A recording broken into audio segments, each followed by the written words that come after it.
This is going to be a micro rant. It's not quite Tokoroa, but it's good enough for us. It's a little bit windy on the field, but these boys want to fly, so that's good. I feel sorry for youngsters in the UK that are facing crazy regulations that achieve nothing safety-wise, and I hope that the MP Grant Shapps helps the BMFA and others realise that. And I'm very pleased that representing General Aviation now is actually a bloke I know, Phil Dunnington. So congratulations, Phil.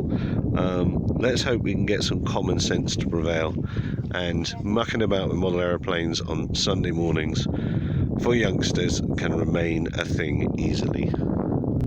Right, ready?